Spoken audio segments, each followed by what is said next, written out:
Hello, and welcome to this week's episode of Art Like Everything Else, the podcast where we use art to talk about literally everything else.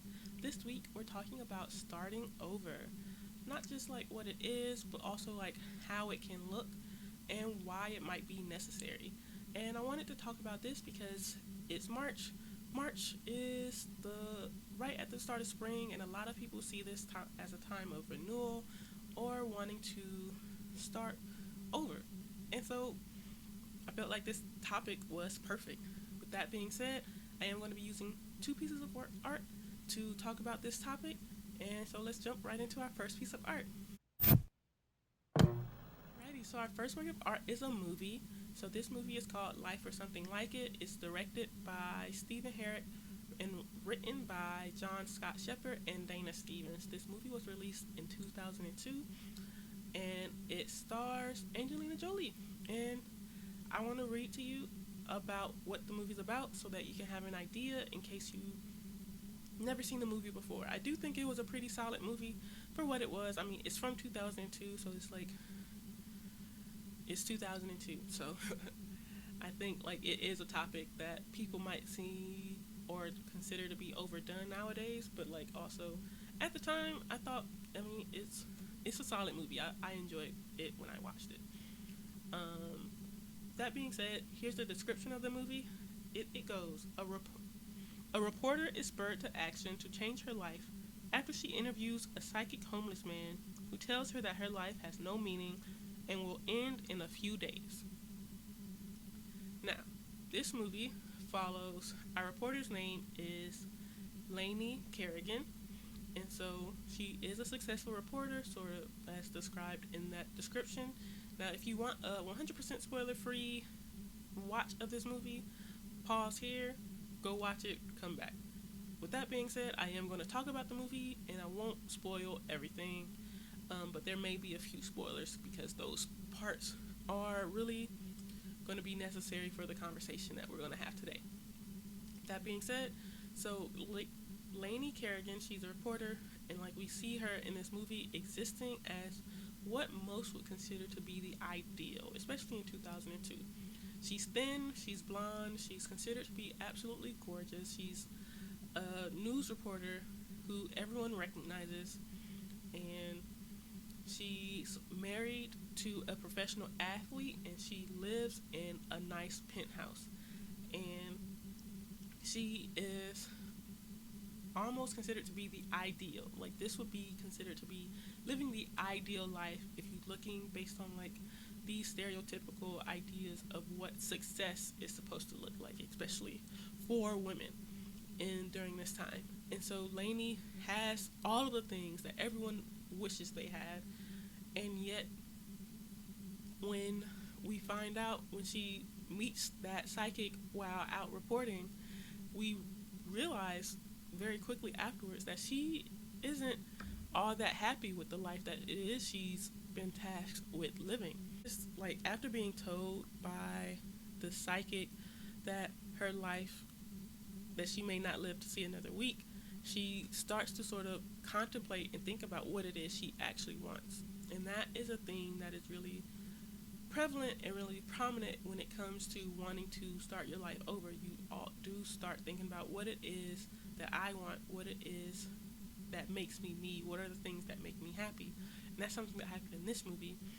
And something similar happened in our next movie, our next work of art that I'm going to be discussing so we can have our conversation. So let's hop right over into our next piece of art. So for our next piece of art, I am going to be talking about the movie The Last Holiday. This movie was released in 2006. It was directed by Wayne Wang and written by Jeffrey Price, Peter S. Seaman, and J.B. Priestley. Now, this is a very fun movie. It's honestly one of my favorite movies. It stars Queen Latifah, and the movie description is as follows. Georgia, who leads a life full of unfulfilled desires, is left shocked when she discovers her terminal illness. Soon, she quits her job, gathers her savings, and sets out on a luxurious trip to Europe. And honestly, all of that is exactly what happens in the movie, and it is so fun to see her get to experience all the things she's always wanted to more or less experience in her life. And with Georgia, we see how she's not down terrible or anything. She exists, but you can tell she's living out her ideas how she feels she's supposed to. Like, she likes cooking and she loves making all these super elaborate meals, but she doesn't eat them because she feels like she's supposed to be watching her weight. And so you see her, even despite going grocery shopping and cooking all these super duper elaborate meals, she never tastes them. She cooks them, and then she takes a picture to have proof that she cooked it, and then she gives it, lets her neighbor has it. And it's, you see her living her life how she feels she is supposed to live it, and she's not happy because she's still timid, because she doesn't see a need, I guess. Not even necessarily like see a need, but she struggles with the confidence to pursue more because she's used to the life that she's living now. And we see that it's not until she gets this diagnosis that she's like, this can't be all that my life is. And that's what I want to talk about. So let's hop right into today's conversation. So for today's conversation, we're talking about starting over and why, when generally just what that looks like and why it might be necessary, and if it's ever too late. First thing, is it ever too late to start over? Never. Next question, I want to kind of address, and I'll elaborate on that first question later, but like, it's never too late to start over. I know so many people are afraid of being too old to start over, but guess what? If you're alive, you can start over. Point blank, period. Now, another question that I wanted to talk about in relation to these movies that I saw is how sometimes people don't even realize when it might be necessary for them to start over, or for them to grant themselves a new beginning because of the life they're living. So they might be like Georgia in Last Holiday, where she's comfortable, she's not like doing anything super exciting, and sure, she's not pursuing all the things she desires, but she's comfortable. And sometimes that comfortability can be what keeps us in a place of not going further or not going as far as we wish we could go. And then with Lainey in Life or Something Like It, we see a character who is living this, who would be considered to be living the ideal life. Then, professional athlete boyfriend, living in a penthouse, considered beautiful and recognizably beautiful. And we see her, despite having all of these things, even though she's kind of unhappy, she doesn't actually like pursue anything, or she doesn't, not that she doesn't pursue anything, even though we can see she's kind of unhappy, she doesn't want to do anything to change that until she gets the psychic prediction from the homeless man who tells her like, hey, this is going to happen to you.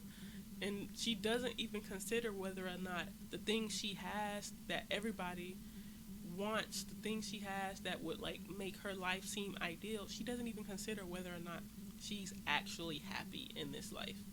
I believe there's a conversation in the movie where they're like, are you happy? And she's like, I have this, this, this, and this, and this. Like, she's not even saying whether or not she's actually happy. She's just listing all of the things that she's considered to have accomplished because of like who she is, but she's not actually able to say whether or not she's actually legitimately happy. And then we see Georgia, after she gets her diagnosis, come to terms and is like, I've been living my life like this because I've been told that I need to live my life like this. And while like she's not entirely unhappy, like you can tell she still has her little joys, but once she gets that like the diagnosis, she's like, this is not enough. This, like, living my life like this is not enough. I want so much more. There's so much more that I wish I could have, that I wish I could be, that I wish to pursue, that I wish to do, and now you're telling me that I might never get to do those things? And I think something prevalent in both of these movies that often is also why I feel a lot of people are afraid to change or afraid to start over or afraid to actually pursue what it is they want to pursue, because there is this belief that time is on your side and that you have all the time in the world. So we see that even though Lainey knew all of these things and had all of these things that was going for her in her life, she never once thought to consider whether or not she was actually legitimately happy in her life until she was told about that psychic prediction.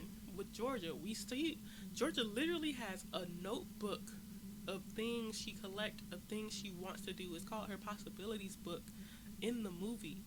Things she wants to do, things that she's only considering as potential, like, possibilities that she never even tries to accomplish until she gets that diagnosis.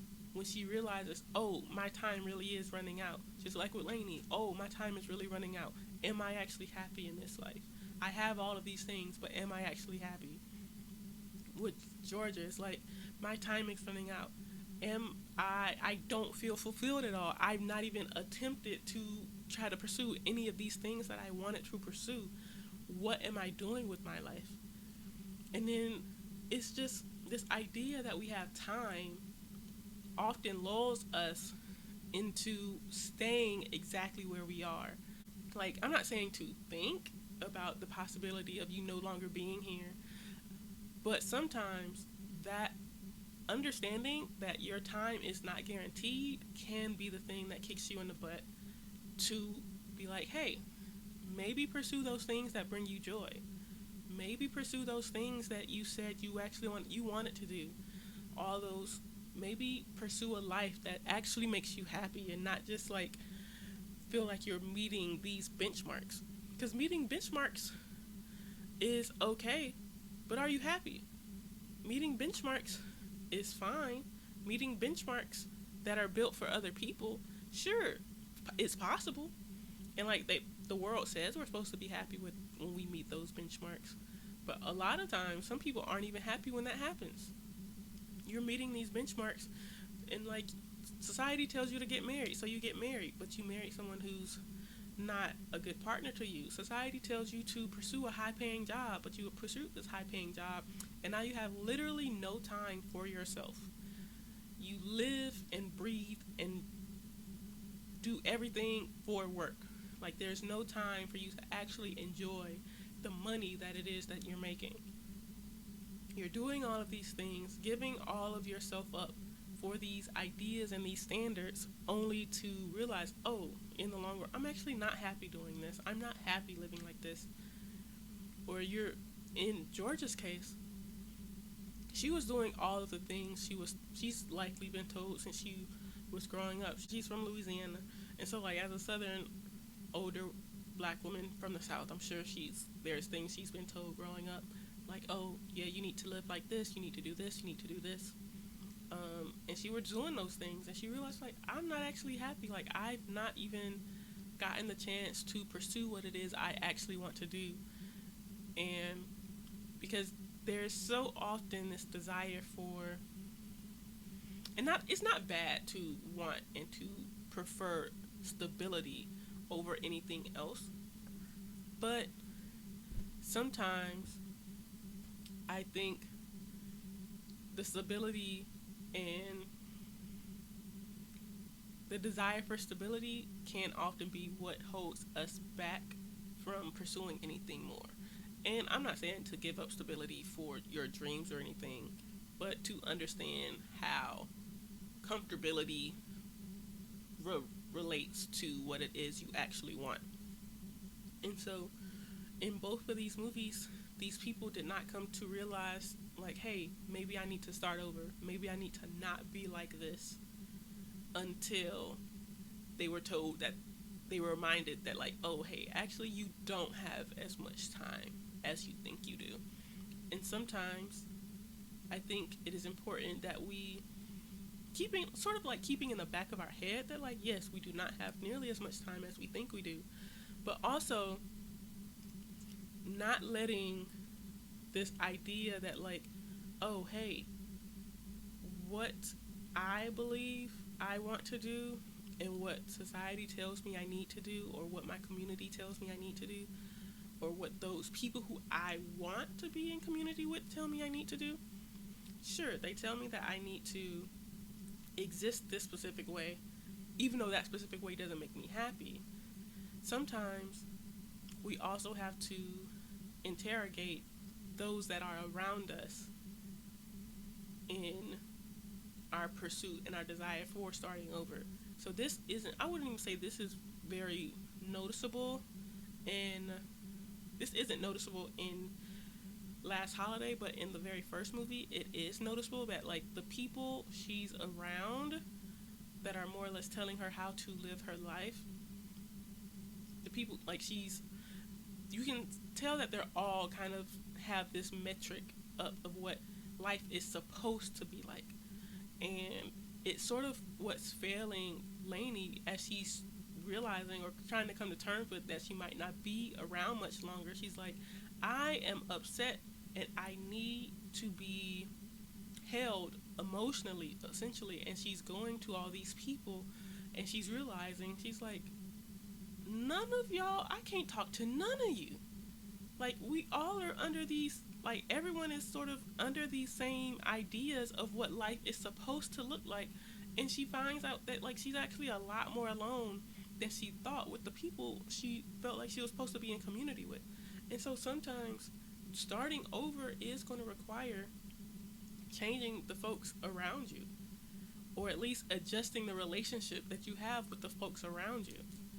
And so it's also important that we remember and that we realize that knowing the end date doesn't have to be all that motivates us to change and to start over. So just because we know that like we don't have all the time in the world, we don't have to let that be the sole driving factor into getting us to get off our butts and go after what it is that we want.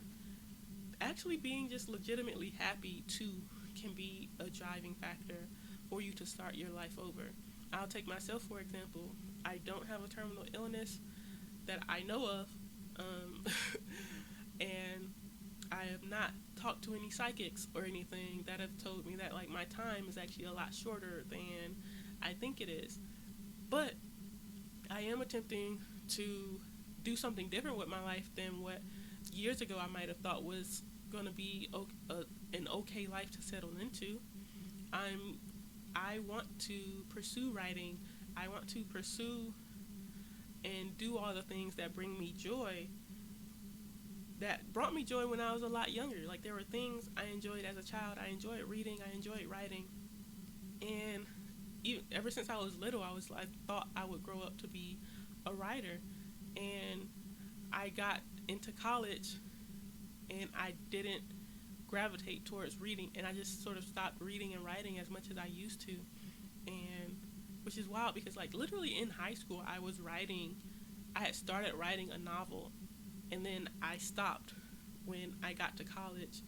And then ever since college I kind of had moved away from doing those things because it felt like the people that I thought I wanted to be in community with weren't also doing those things. And so I had more or less shifted my life into existing for these other people and showing up as the version of myself I thought these other people wanted, which is a lot similar to Lainey and Georgia in that sense, only to come to realize that like what kind of tipped me off was that like if I'm happy, as long as I'm not hurting anyone, why does it matter whether or not those other people think what I am doing brings them joy as well? Because it's not about their joy, it's about my joy.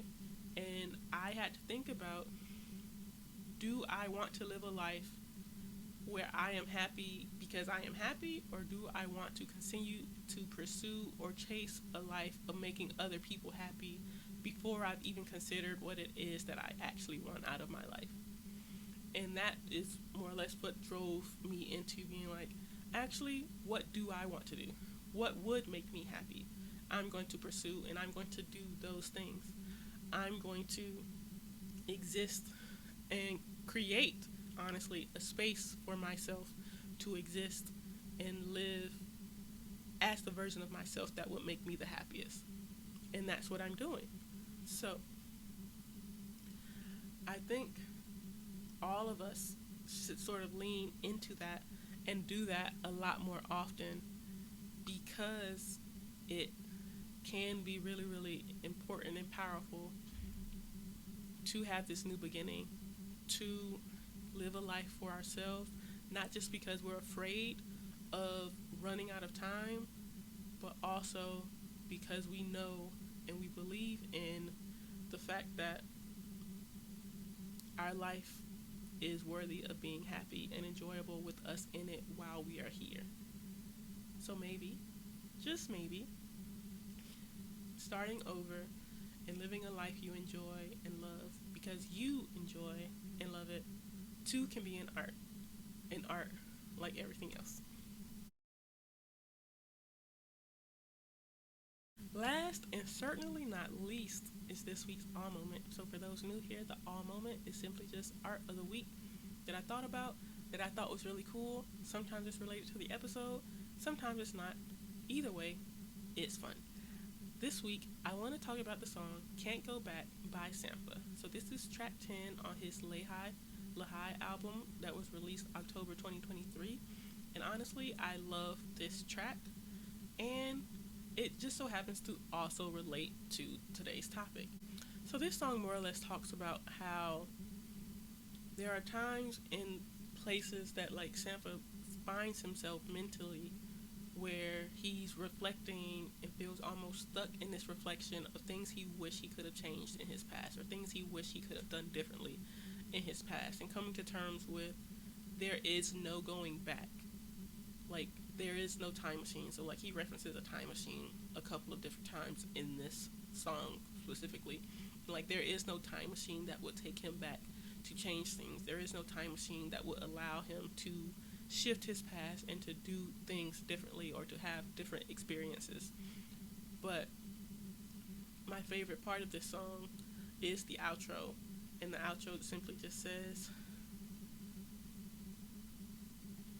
can't go back, you can move forward slower.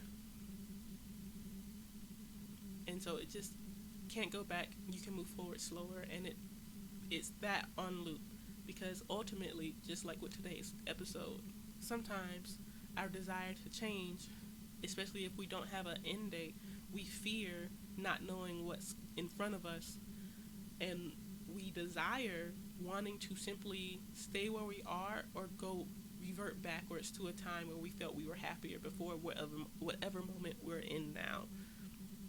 And just like in this song, there is no going back. You can't go back, but you can move forward slower. So yes, it might be scary to move forward, and yes, you might find comfort in what you used to live or how you used to live, or the knowledge of knowing exactly how things sort of play out in the life that you used to live. And that can make starting something new very scary. But just because it is scary doesn't mean it won't be fulfilling. And you, just like he says in his song, you can't go back, but you can move forward slower. You do not have to run into this new life that you desire at full speed. You do not have to run into this new life that you desire in like full force or 100%, because doing new things is scary, but you can move forward slower because there is no going back. You can't go back. That's all I have for today's episode. If you want to follow my personal accounts on Twitter, Instagram, and TikTok, you can follow me at The Lovely Infinite. That is the THE Lovely LVLY. So it's lovely without the vowels. Infinite INFINITE. It is also on the screen. If you'd like to follow my Art Like Studios pages, you can follow us on Twitter, Instagram, and TikTok at Art Like Studios. And If you'd like to follow my art collective, where I trying to educate people about artists that exist and artists that need to be revisited, as well as kind of preserving and getting to know and understand art in general, feel free to do that at the CMP Collective that is also on the screen. With that being said, thank you for listening. Thank you for being. Have a great rest of your day. Bye.